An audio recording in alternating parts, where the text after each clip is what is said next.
So, Paula, welcome back to the show. Thank you so much for having me. Yeah, it's really good to talk to you again. And I'm so excited to be talking about your new book and, a pretty big topic about anxiety and how it impacts sex. The anxious therapist writing the book about anxiety very anxiously. Well, it's probably best to work from what we know, right? So Exactly. why, yeah, so I mean maybe that's why you chose the topic. Was it your own sort of self-healing journey or what's your interest in this specifically? Yeah, both my own self-healing journey and I've just come to understand sex therapy is primarily anxiety therapy. Mm, That it's such a barrier for folks to the kind of intimacy they're looking for the kind of freedom that they want in their sexual lives, to connection. I've just over the years really sort of understood how significant a role it plays for folks. yeah. And I mean, maybe it seems basic, but like, how do you define anxiety? I think that's a term everybody uses. Everybody says, I've got it, have some, of course, but how do you actually, what is it? Right. And to your point, we all talk about it, and it's the only like human emotion that we have made into a diagnosis, which is interesting too. Like Mm, even, diagnose grief really, or, but we've made anxiety into its own diagnosis, which then gives folks the impression that we don't all deal with it and we don't all suffer from its influence at times. And yeah, or like we shouldn't be feeling that somehow. we It's shouldn't be pathological. doing Yeah. it. Yeah, yeah. Um, but and interestingly enough, it's complicated to define, but it likes to take the example I like to give is like you're at a work conference and you see a group of people and you're like, oh, I really should go introduce myself to that group of people. So present reality context, and then your anxiety brain takes that context and it references similar experiences from the past that have gone bad at best, horribly at worst. And it reminds you, it goes, oh, remember that time in high school when you approached the really cool kids at the table and you looked ridiculous and they mocked you, and that was horrible, wasn't it? That was horrible. Are you sure you want to do that again? Because that could happen here. So it uses situations in the past of a similar nature to cast its prediction about what might happen now, and it's almost always catastrophic. And then we react to those predictions, those stories, because they're just stories, as if Right. they're real. And often the action is inaction. So often the consequence is immobility. So We anxiety is like the warehouse of all of our past negative experiences coming out to haunt us and influence what we expect about the future. Well, on a good day, it's trying to like give us it's a warning. So Mm, it wants us to heed caution on a good day. And so, ooh, what am I feeling anxious about? Am I feeling insecure? Or what can I do to take better care of myself? How do I embolden myself to do this in a different way? That sort of thing. On its worst day, it is a bully, an unrelenting bully. It's an immobilizing force. And for a lot of people, anxiety is the reason why we hide from others, from ourselves.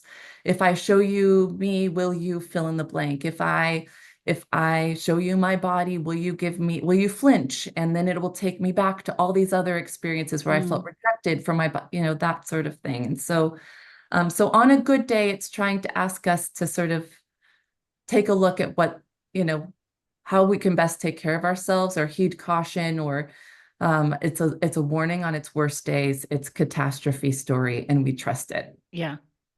Yeah. I'm also imagining there's maybe there's a difference. I mean, I'm having this question in my head, like worried about things because they've actually happened to us, and Right. there's some reasonable chance it actually could happen again, Right. versus the anxiety about things that have never happened or unlikely to happen. I mean, do you distinguish between those things at all? Between things that have, do we Right. have good reason to be anxious about some things and other things are less rooted in Absolutely. reality?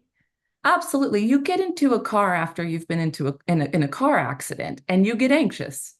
Well, Yeah. I do need, oh wait, how do I keep myself as safe as possible in this car? I'm going to put on my seatbelt. I'm going to, make sure the airbag is still in the, like there are things that I can do that help me, again, keep myself safe, take precaution, and then take a risk. And then I'm taking the risk with the car Mm, nonetheless. right. Versus, oh my gosh, I've gotten in a car accident. It could happen again. It could be worse. In fact, it could lead to death. And so I should just not get in the car. And then it is affecting my life. I'm not leaving that sort of extreme end of things. And then to your point, it can draw upon things that have happened in life, and then it can draw upon things that maybe have not happened, but maybe this thing was adjacent or kind of similar, this thing that happened in the past, or I heard about this happening to someone, and it can grab from that. But it tries to find, it seems that it tries to find the most compelling stuff from our past to reference. Compelling, and then we trust it because it is so compelling. Yeah. Yeah. Yeah. And what kinds of anxiety, how does this intersect with sex? Like what kinds of things are people anxious about, and how is that blocking your ability to sexually connect with a partner? Okay. So, oh wow, yes, and this is a big one. Yeah, Uh, feel free to break that into several questions, but it's so important because it's everywhere. So some common places. We are all put into education system from the time we're really, really young. And then we're taught that we are only as good as what we do, how well we perform. Did I get an A? Good. A C? Oh, I don't know. I might be grounded for a C. That's not good, right? And so we're given performance mindset from the time we're very small. Mm, So then we move into sexual experience, and we even use the language of performance around sexual experience, which is problematic. yes. Yes. So problematic. But we use that language, and then we go in because we use that language, and because we've been trained that we are only as good as what we do, we bring that mentality into our sex. And so, oh my gosh, am I going to lose my erection? Oh my gosh, are they going to see that part of my body that's not, that I'm self-conscious of? Or, oh my gosh. And then it's going to mean I'm not good enough, or that I didn't do well, or that I didn't show them good sex, or, all outcome sort of focused scenarios. So with like performance anxiety, a very, very real thing. It's an extension of our training, and it's an extension of our workday even that we're bringing into the bedroom, Yeah. which our sexuality laughs at. It's like, that's no place in here. You know what? I'm going to manage your physiology accordingly. You will not be getting, or you will lose your erection because you're worried about losing it. You will not have that orgasm because you aren't letting go into that. You're bracing, holding on, anticipating a bad outcome, or being judged, or getting a C on your sex, that sort of thing, Yeah. you know? Yeah. And then we've got, other very common things like I've had a traumatic experience around Hmm. my sexuality, and so now I go to be sexual with this partner whom I love and care about deeply, and who I want to have sexual connection with, and my anxiety is giving me a warning. Well, a warning based off of that experience, Right. Right. right? And then so much of sex therapy is about helping people see the warning that their anxiety is giving them, and then to check in with themselves. Do I need that warning? Am I feeling anxiety, but I am indeed safe? And then how do I make choices around that so that Yeah. the anxiety, our brains begin to understand that I don't need to give you this warning anymore, Yeah. which Yeah. takes work and effort and experience and Yeah. therapy. Yeah. And I'm thinking about anxieties too, about how we look. Mm-hmm. You sort of put that in performance, but it also seems like its own thing. Like we get these ideas perhaps from society, perhaps, Uh-huh. but what we're supposed to look like, and that anxiety of being seen for what we really look like. Right. Yeah, and you know what? This is I get so frustrated because I mean, we spent decades in, like being raised with billboards of emaciated bodies being glorified as the Hmm. standard of beauty. And a lot of us were in the generations of, you go to your doctor's office and there's like the magazines on the table that are shaming celebrities for having gained 15 pounds and they dared to go out on the beach. Right, You know, right. like we were immersed in that every single day. And yet it seems to be kind of this like, we don't get a ton of training around it, not a lot of conversation in the sex therapy realm, but it is huge. And when we've been taught that, your body is only beautiful if you are only sexy, if you are only valuable, if your body feeling it, when we're given, then of course they're going to come to life in our sexuality, and we're going to be attending to them and distracted by those ideas and messages throughout the experience. It can be a huge barrier for folks to let go into these bodies that we've been told, all of us, are not good enough. Yeah. Not good Yeah. enough.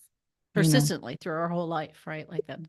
It's a lot to overcome. But I'm also thinking, I mean, I certainly in talking to clients, sometimes it's not even anxiety about sex or anything having to do with sexuality. It's like anxiety about life comes into the bedroom too, right? Just almost a chronic perpetual state of anxiety that people live Absolutely. with. And it's so fascinating. I'm sure you've noticed this too in the work, like all of the creative ways our brain, like in the interesting things that our anxiety latches us onto to distance us from experience. Mm, Uh, and that's a big part of sex therapy is, oh, isn't that funny that your brain gave you, yeah, isn't that funny that what your brain told you with your boredom that showed up in this really important experience between that you've opted into is that the dishes were more important. Isn't that funny? yeah. Yeah. Isn't that funny that that's moving you over here? Because what's over here that is more challenging or that it's trying to move you away from and tell you, hey, you should probably attend to this because, we deal with feelings like boredom a lot in sex therapy when people are really slowing down with each other. And boredom's just your brain deciding that there's no utility or little utility in what you're doing. Well, isn't that interesting? So we get to zoom in on all the things that our anxiety latches onto, all the ways that it tries to give us the most effective warning that's going to, again, that's going to help keep you safe. I'm trying to keep you safe, but it's gone awry. The process is Yeah. awry, Yeah. Yeah. And I'm really struck by trying to keep you safe is the theme here, either because something bad might happen, like another car accident or sexual assault or something like that, or maybe there's something good that can happen that's challenging. Like we could be really open and intimate, or I could, I could have an orgasm or something like that. And the anxiety might be like, oh, go to the dishes. That's easier. Well, and another thing, speaking to so much of sex therapy is anxiety therapy, 99% of my sex therapy cases are not challenges with sex, it's challenges with intimacy and Yeah. everything that we've learned from our lives and our childhoods about what it means to be vulnerable, what it means to come close to someone, to trust, to let go of control. So our relationship to control in our life gives us a nice like window into either we are bringing that into sex or we're returning to sex to relinquish it. It's the Yeah. counterpoint, you know. And so there's all of the, and I just lost my train of thought. There's all of these places that, sex is just so much more than a series of behaviors that we move Right. through. It is asking so much more from us. And therefore, it has a lot to draw from in terms of like, hey, when you were vulnerable with your mom that one time, you were dismissed or it was diminished. Do you want to be vulnerable here? Hey, that one, it has so much to draw from. And then we're asked, do we dare risk anyway? Mm-hmm. Which is life, which is what we do, a lot of us, every time we step on an airplane. We Mm. go, uh-oh, uh-oh, uh-oh. This is going up in the air. It would be bad if something went wrong, but I'm choosing to risk nonetheless. And our sexuality asks us, like, yes, there's reasons to be protective and there's reasons to be maybe even fearful. Do you dare let go nonetheless? Because we all sort of understand intuitively with intimacy, at least, on the other side, when we risk being really intimate, is the capacity for healing. If I show you my body and you don't flinch and instead you embrace it and you're even enthusiastic about it, how important might that experience be for me? So I'm scared, but I'm going to risk nonetheless. There's bravery required in Yeah. the picture, Yeah. So you mentioned how damaging the performance mindset is for sex. How how would you encourage people to think about sex, or what kind of mindset is it that helps or sets you up for a different kind of experience than am I good enough? Yeah. Well, um, I mean, oftentimes people are coming in and they want things like they want desire, Mhm. you know, I want orgasm.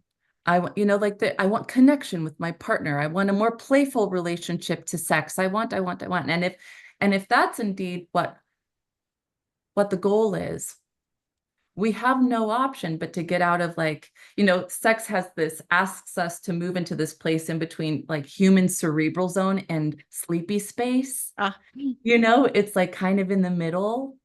Um, and so if we want an experience of like transcendence or catharsis, because orgasm is catharsis, and then we have to let go, which means letting go of the things that we hold on to in our lives that let us know that I'm doing a good job, or like, are you okay? Am I being who you need me to be for you to feel okay? We have to immerse ourselves in something. We have to immerse ourselves in sensation and emotion and connection, and then let go, let go, let go, let go, and then break through into surrender. And so we have to let go of the guardrails, and the performance is the guardrail stuff. If I do lose my erection, is that going to destroy my sense of self-worth? Is that going to obliterate my ego? What does that mean for me if that happens? mhm. So, but we can't be in this concerned stress response kind of managing, controlling headspace, which our nervous system recognizes as a work, like an extension of our workday, and then ask our physiology to give us orgasm, let go, release, catharsis experience. Mm, Holding on, but I'm asking my physiology to let go. The mind has to participate in that process, which means risking being seen, risking showing you my arousal, risking showing you my body, risking showing you my emotion, risking and inviting you in and witnessing the same. And so with couples, it's a lot of that. Do you dare show up in your authenticity, asking from sex what you need to ask from it on that particular day, having had the day that you had, the feelings involved, and letting go and witnessing the other person do the same, because it's only through immersion in our own experience that we can sort of let go into that kind of transcendent connective experience, you know so it's a big it and then people will say that feels like 500 miles away, yeah, yeah. and it does, because it is so counter to our training. It is so counter to this is a primal, abstract, emotional, sensory experience, and it's play even when it's serious. And so it asks us to show up and shed all of our human conditioning, who we are as brands, who we are as it asks us to let go of all that. And that can be tough, because who are we Yeah. outside of it? And so it's I almost always get like big sighs of relief when talking about it. And then the like intellectual part of the brain comes online and goes, but how do we even do that? I don't know what any of that actually means. It's tough. Yeah. Well, that Mhm. was good. My question. Okay, how do we actually do that? How do we start to diminish this? Because you mentioned, where our brain trusts and believes these stories, Mhm. and these warnings we're getting. How do Right. we start to not do that? Do we have to actually understand what we're anxious about and then think about it and then decide to take a risk? Is that how is it an intellectual exercise that we Right. stop believing that stuff, or is it something else?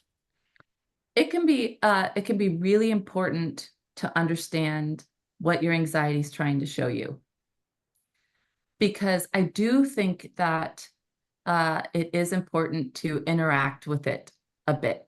So there's a child psychologist that I love. Her name's Dr. Siggy, and she talks. It's stuff for kids, but everything for kids is directly right Yeah. applicable to our adults. But she talks about how anxiety sort of latches onto different things, and so we like to put out fires around it, and then it just moves around. And so you have to kind of confront it from the inside. Like, I see you, anxiety. I'm safe. I'm staying. You can Two, let go, release your jaw, release your shoulders, because every time we release our musculature, we're communicating safety to the Mm, brain. So a lot of sex therapy is, oh, here's my warning. It's letting me know that a similar situation was dangerous. Okay, I'm gonna check in. No, I love this partner. I trust this partner. I trust me. Like I'm okay. I see you, anxiety. Thank you for your warning. I'm okay. I'm gonna stay. You can too. It's gentle. I'm not gonna resist it. I'm not gonna try and force it out. It doesn't work. yeah. It's mighty and it's Yeah. it's savvy, and it's been walking around with us our whole lives collecting information and data.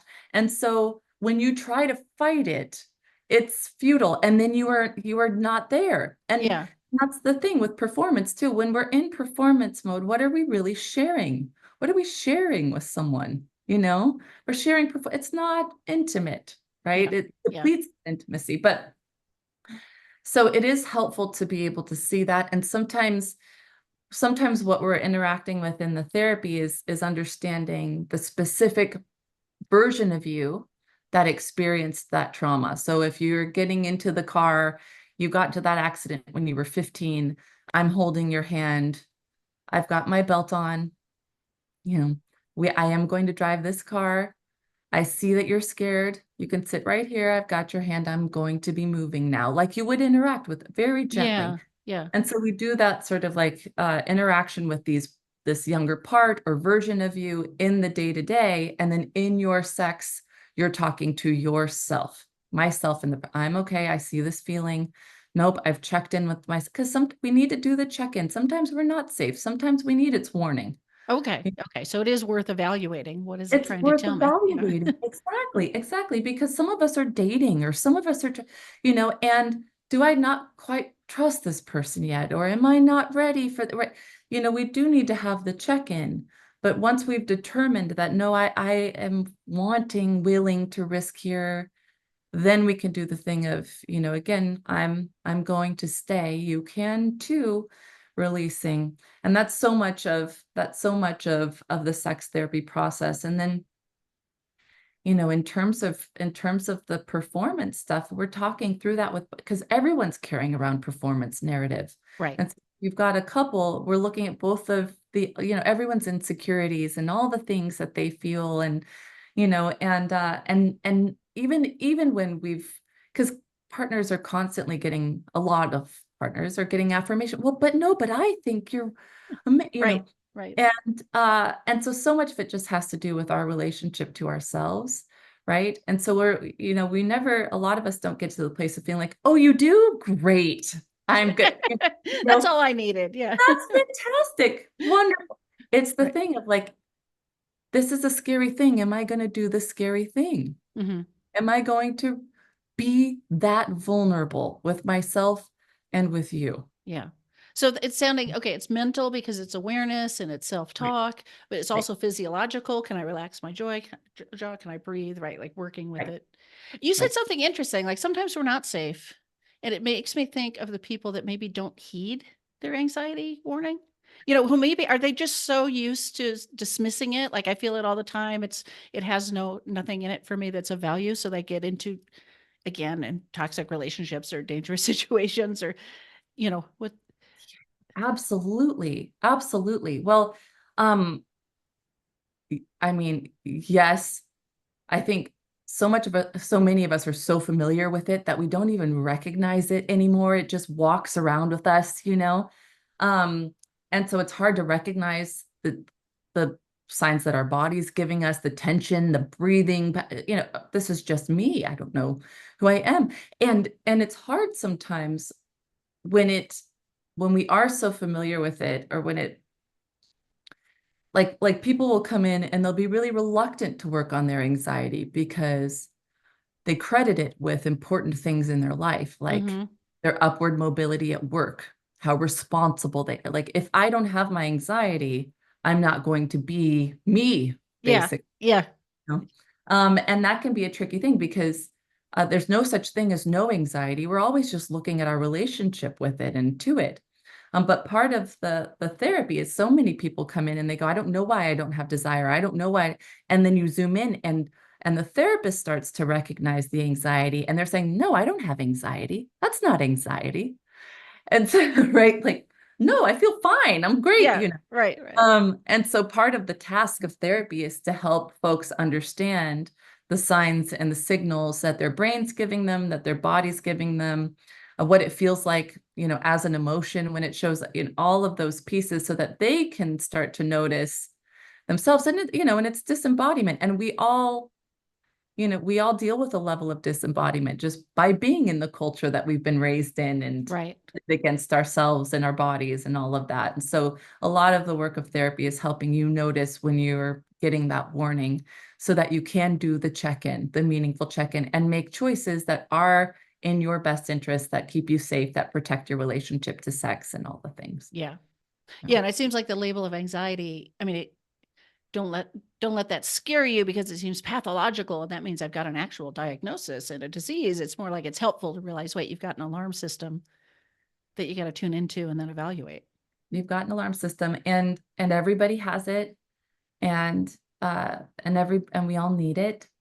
And it's useful for us to get to know what ours looks like and where it's helpful and where it's harmful, where it Right. helps us move forward and propels us to take risks, and where it holds us back and immobilizes us. And a big difference, because they're so often coupled, anxiety and stress. Yes. Anxiety is generally a response to the unknown and it fills in the blanks. Right. Versus stress being like, I have a 3 p.m. deadline. There's something external, and it's largely about management. So I have a 3 p.m. deadline. I have this to do, and I have to go to the airport. And then they can work together. Yeah. Right.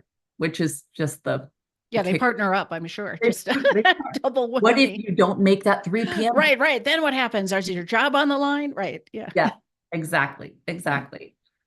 So it's a lot about our willingness to understand it, to come out from hiding, take risks, and exercise bravery. And relationships kind of require that on a loop for forever in Yeah. order for them to evolve along. And our sex does too. If we want a dynamic sexual life that evolves alongside us, then we need to be willing to partner with bravery and take some risks. Yeah.